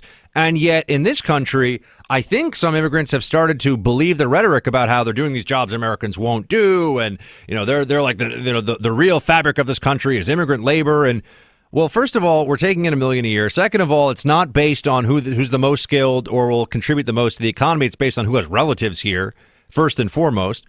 And if we start to look at this policy, I think people will realize that we could be doing a better job because the immigration policy should be run for the benefit. And this is where the left and the right diverge. This is where Democrats and Republicans separate. The immigration policy of this country should be geared towards benefiting those who are here. First and foremost, that is the primary obligation of our immigration system. It is not to make us feel like we're all warm and fuzzy and nice and big hugs. That's fine, too, sometimes. You take in some refugees and such. But the reality is it's supposed to benefit economically the Americans who are already here. Agree 100%. That is an absolutely excellent point. It is for the people that are here, the citizens, and the people who are trying to become citizens of this country. If you're not here to contribute to that, then we don't need you. And you're every other country in the world. In fact, I've got a friend that just went to Australia. Unbelievably hard to get to Australia. They're not racist. Neither are we. Yeah, I hear you, man. Darby in Dallas, Shields High. Great to have you on. Thank you for calling in. Kevin in Boston on WKOX. Kevin, great to have you. Hey, great to be here with you. Coming in loud and clear from Boston and New England, Buck. Love it. And I just want to put up this. Just one point before I get to the press conference. The dynamic and invigorating. Just not Buck Sexton. I mean, Sean Spicer, step aside, Donald J. today. But listen, any of our elected officials on the local, municipal level, state level, or across this fine nation on the federal level, America is warm and welcoming to anyone. We need to have people participate. Go down and sign up. You never hear about having an 18-month or 24-month window. Go down, tell us who you are. You wouldn't invite, Buck Sexton wouldn't invite anybody into their home unless they knew who they are, what their intention is, and where they want to go. And let's not even bring up how much Ebola or a Zika that they have or their devilish background. That's and again, it's so simple, but we don't want to do that. We just want to bring people in, have the dependents, and make sure that they register to vote on the Democratic side. It's pathetic, isn't it, Buck? Well, it's clearly a power play. That's the way the Democrats are basing all of their immigration decisions, not on what's best for the country, but what's best for the Democratic Party, which is not the same thing. And all you have to do is go back and read the editorial pages of major newspapers. I pointed out, I think earlier this week, the New York Times was writing about how in 1999, illegal immigration was depressing the wages of workers in this country, and more specifically, African-American workers in this country who are competing with legal immigrants for a lot of entry-level and skilled but low-skilled jobs. Now they would say that sort of talk is nonsense, that illegal immigrants only bring prosperity. And look, the Democrats won't even admit that there are trade-offs when you're talking about illegal immigration. They act like this is only a good thing. And this reminds me of some of my more radical libertarian friends who take the position of, well, just take in more people, because the more people that are here, the more economic productivity you have. And I want to say, well, yeah, GDP goes up, but so do Medicare and Medicaid costs, and people got to pay into Social Security, and are they going to be on benefits or not? One thing that we have put on layaway right now. We are not dealing with entitlements as a country at all. It is completely back of everyone's mind, if on their mind even a little bit, and that factors in the immigration discussion too. We're $20 trillion in the hole, and we can't talk about whether people are contributing or are they net positive or net negative to the Treasury. That's how we should start to view future immigration policy. We are going to implode if we do not concentrate on those issues. That is what is going to bring down America first. And it's quite simple. I mean, it's sad that just across the board, and when you put on PBS or even going into a Starbucks, go on and hook up to their Wi-Fi. There'll be again, it's all on emotion. It's not about logic. And they take this family from here or a Syrian refugee family, and everything is just exploited. How All about right. this afternoon with Donald? We got to bounce, Kevin from Boston, but Shields High, thank you for calling in. Great to talk to you. Man, what else did I want to tell you about? I'm just running through topics left and right here. Go to AmericanNowRadio.com/podcast to listen to the show on demand. You can send that link to a friend, maybe. That would be cool. Also, if you're not already, follow me on Facebook. Go to Facebook.com/Buck Sexton. We post a lot of the stories we talk about here. You also can chat with other members of Team Buck, other people who are part of the Freedom Hut. You can join them there and go back and forth. And we've got really fantastic people, and it's a very cool self-selecting community of those who listen to this show. You got a very well-informed and very kind and decent group of people that'll be talking to you there on Facebook.com/Buck Sexton. So enjoy that. Also, Twitter @Buck Sexton. All right. Be back right after this break with more.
Buck Sexton with America Now, where there's always something to talk about, where you can trade opinions with Buck. Not sure you'll win, though. Just call 844-900-BUCK. That's 844-900-2825. All right, Buck, you're on. Our team, we're back, and we're joined by Joel Pollack. He is Breitbart News' senior editor and co-author of the book, How Trump Won, the Inside Story of a Revolution. Great to have you, Joel. Good to be with you. I got to ask you, just what's your overall reaction to today's press conference? We've been talking about it a lot on the show, but I wanted to hear your take. I thought it was great. I enjoyed it. It was entertaining. Well worth the price of admission. Yeah, I have to say, I didn't want it to stop. And it was one of the more entertaining. Press conference, the most entertaining press conference I think I've ever seen, actually. I could probably say that. So, all right, we're in agreement on that. You've got a story up on Breitbart right now about the majority of refugees coming from countries that were covered under Trump's executive order, or rather a majority of refugees that have come in since the executive order was struck down would have been covered under the executive order. What's going on here? I think that's just what we call economics. If you know that something is going to be scarce, it becomes much more valuable. And if you know that that window could be closed because someone wants to close it, suddenly becomes very important to go through it. So what I think we've seen is people who wanted to come to America from those countries suddenly rushing to do it before the order gets renewed or before the court case is decided in the other direction. You know, it's just meant that there's a run to the border from those countries because now they know they're on notice. And I think that it's disproportionately high for that reason. I don't think there's any other more complicated explanation than that. Once something becomes scarce, it becomes much more valuable. And so I think people who might have been thinking about coming bumped up their travel plans because they knew that the window could be closed. What are your expectations for the Trump executive order that we've been told is coming out next week? I'm assuming that this is going to be an amended version of the now judicially, at least temporarily, overruled executive order. But I'm wondering if you've talked to any sources or you have any sense of what we should be expecting from that. It's very hard to know. I don't know that there's a way they can defeat all of the judgments from the courts because some of the judges said that it was a Muslim ban, even though the language of the executive order said nothing about Muslims, and simply by referring to his campaign rhetoric. Well, if you're going to refer to his campaign rhetoric, which you normally don't do in a court case, normally not allowed into evidence, but if you're going to refer to that, then it doesn't allow him to do anything. That means any action he takes is going to be motivated by improper religious discrimination motivations, no matter what he does, right? If you can just say, well, he said this on the campaign trail, then anything he does could be attributed to a desire to discriminate. So I don't know how they're going to get around that. I mean, these are very poor judgments for that reason. Maybe they'll just hope that if they just pass something more moderate or they issue something more moderate, I mean, it's hard to know how much more moderate you could be than what they actually did. Maybe they could be more explicit about allowing green card holders and permanent residents and people with already existing visas and that sort of thing. Maybe they could be more explicit about some of the exceptions instead of leaving it to the discretion of border officials. But you know what? Whether you get into this country or not is always at the discretion of border officials. You can have a perfectly valid visa, you can have a green card, and once you show up at the border, if the person at customs doesn't like you, doesn't like the way you're behaving, or doesn't like the way you answer questions, they can keep you out of the country. And that has nothing to do with an executive order. That's just the way it is. I think a lot of Americans are shocked at how much power, you're absolutely right about the way that it functions at our borders, how much power Immigration and Customs Enforcement has in the moment of your arrival into the United States.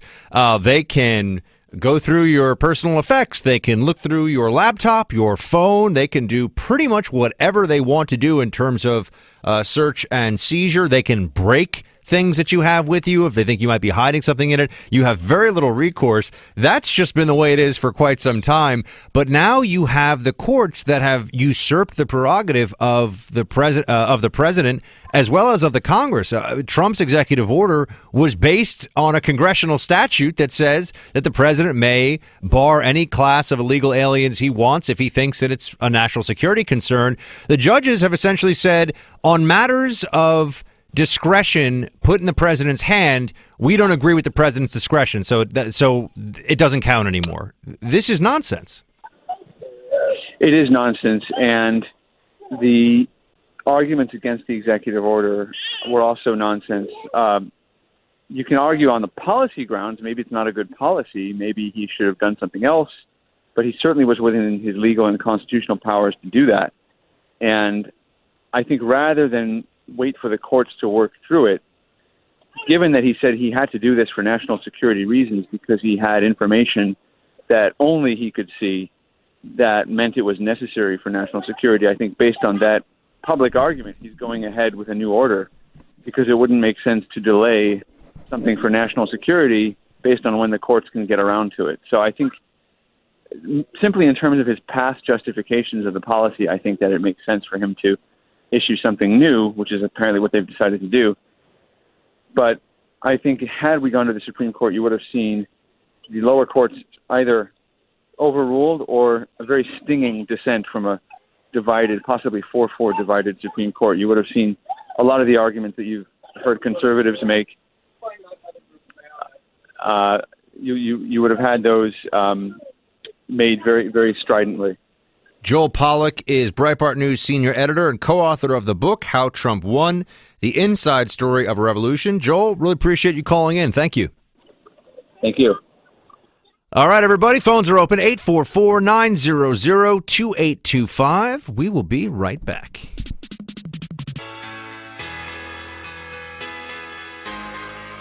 I got to say, I love this. Welcome back to the Freedom Hut, everybody. You've got EPA, this is the New York Times. EPA workers are trying to block Pruitt in a show of defiance. According to the Times here, employees of the Environmental Protection Agency, which, speaking of Ghostbusters, you know it's a conservative movie because it's really a story. Forget about the ghosts and the possible end of the world, end of days storyline. You've got a bunch of guys who are entrepreneurs, small business owners, really the economic engine of America, because they ain't afraid of no ghosts. And they are, of course, set upon by Walter Peck, who is an EPA employee, who is very, very snide and does not want to allow our pioneering entrepreneurs in the arts of ghost incarceration, does not want them to be able to pursue the American dream in their firehouse, which is actually located down here in Tribeca, which is very close to where I am right now. Do you guys know that the Ghostbusters? Yeah, it's right by here. Yeah, good stuff. Good times. So EPA is the bad guy in that movie. Very conservative message all around, and yay small business. So now we've got the EPA calling. Remember, people in the EPA, employees of the EPA, are calling senators to beg and plead with them not to allow the vote, or not to allow Scott Pruitt to get through his confirmation vote. And, I mean, it is kind of funny. It is very, another pop culture reference here, it is very amusing that you have, at least I think so, that you have somebody who, in Ron Swanson of Parks and Rec fashion, and those of you listening, if you've not watched Parks and Recreation on Netflix, I highly recommend it, although I recommend you start with season 2. You don't miss that much in season 1, and the show really hits its stride in season 2, and then you can go back when you've done all the seasons and watch season 1 afterwards. It's on Netflix, it's free. I love the show. Ron Swanson, one of the great characters of all time, is a libertarian who works for the government and hates the government and is always trying to undermine the government from the inside. A fantastic message for America's children. I think it's great. And he also has an Ambassador Bolton level mustache, which is the facial hair equivalent of a 9th degree black belt. I mean, it is some next level stuff. So the EPA has employees that are calling in that want to stop the confirmation. I just want to ask them, what do they think exactly is going to be accomplished by this? Do they think that Trump is all of a sudden going to put a climate change alarmist in the role of EPA head? I don't think so. Pruitt's that bad that they think they're going to get somebody better in the role? Maybe they cling to some hope that they can keep the post vacant long enough that Trump will lose interest and they'll just put some middling glorified bureaucrat at the top of the Environmental Protection Agency and nobody will pay much attention and it can be business as usual? I don't think so. But this also raises, once again, the specter of the fourth branch, the unelected branch of government, the permanent bureaucracy, and how it is truly politicized. There are people who, over time, have increasingly become, I think, emboldened in their posts in government to think that this is, first of all, that the federal government now owes them a job for life. And that was a very strong sentiment when I worked. I mean, I worked for the federal government. I know what it's like to be a bureaucrat. I mean, I worked for the CIA, which, as federal agencies go, has a pretty clearly defined mission. It's pretty lean and mean. I'm not going to say there's not some excess, and it's always possible for a less than stellar employee at any of these places to hide in the flabby folds of the smelly, flabby folds of the bureaucracy. So that's always possible, too. And it exists at all these different federal agencies. But you have these EPA employees that are taking a very clear political stance against the soon-to-be up for confirmation vote, Scott Pruitt. And you have a lot of pressure from the Republican side, and I think it'll come from at least some members of Congress, too. We've talked about the bill that is one line. It says the EPA will be eliminated by 2018. And these are issues that should be left to states to determine for themselves. Why is that so utterly, you have to really think about this, so offensive? It's not just that they disagree, and I think this is important. Why is that so offensive to Democrats? That states, remember, the state is a government too. Oh man, state government can be terrible. I have all kinds of problems with state government here in New York. I'm sure many of you, especially if you live in a blue state, think to yourself, wow, this place is run very poorly. But at least it's more localized than the federal government. And when you're talking about environmental issues, land use issues, waterways, wouldn't you want the state to be more involved in proper usage and protection than having a one-size-fits-all policy coming down from the federal government? The idea that the left seems to run with here all the time is, well, if you don't have the EPA calling all the shots, you're just going to have, and you'll hear this from Bill Maher will say this, they're dumping toxic waste in our rivers. I mean, nobody wants toxic waste in the rivers. Nobody wants Pink Paradise to put up a parking lot. I mean, nobody wants isn't that an environmentalist song? I think so. Don't it always seem to go, you don't know what it's got till it's gone. Pink Paradise put up a parking lot. I think it's about the environment, unless I'm missing. I always have to be careful with songs from like the 60s and the 70s because it seems like they're either about naughty time or drugs. And sometimes you're singing a song to yourself even, you're like, that song is filthy. You don't even realize. But I digress. So the Environmental Protection Agency is a place where, of course, you're going to have a lot of bureaucrats who, one, have an inflated sense, I think, of their mission because they're not content to just keep lead out of our water and keep toxic waste from being dumped in your backyard. And that's not what the really contentious aspects of the EPA are about. They want to regulate CO2 in the air, all under this premise that if we don't do this, if we don't regulate CO2 in the air, we are going to have we're going to have a global meltdown.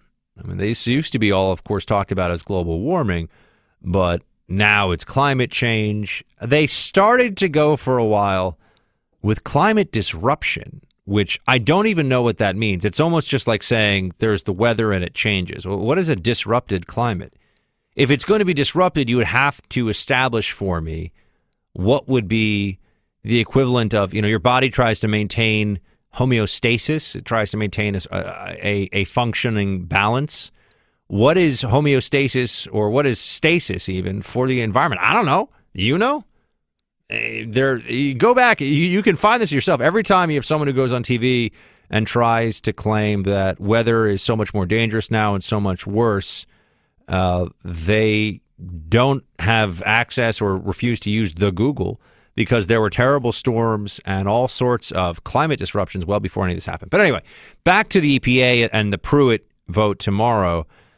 These federal agencies are overrun with people who tend to want to work in the federal level of government in the first place, which means you're going to have individuals who, one, will oftentimes, look, the federal government is huge, and there are patriots all over the place working for the federal government and great people and very hardworking people. And it was funny. In the CIA, I knew people who were really overpaid and really underpaid, but they were all making the same money, if you know what I mean. I mean, there are people that the government was getting much more than its money's worth from their efforts, and there were people who, should have been paid what free summer interns get paid. They were lucky; they just got to show up and collect a paycheck. Both of those things existed, and they existed in a way that you don't see in the private sector usually, or at least in the same fashion, because there's some sense of accountability, right? It's not just, well, we have a budget, we need bodies go in chairs, bodies get paychecks. That's oftentimes what it feels like in some different parts of the federal government. So you've got this infiltration of the bureaucracy by progressives and by ideologues, and that they would think that they are going to do themselves any favors by blocking Trump's EPA nominee. Why do they think that? First of all, why do they think they'll get a better option the second time around? That's not clear to me at all. But also, they as private citizens have every right to petition their senators or their congressmen or congresswomen, and that's fine. But then we have to also ask the question, do we think that they maybe are working, that they would work behind the scenes to sabotage Pruitt if he were to be the EPA director?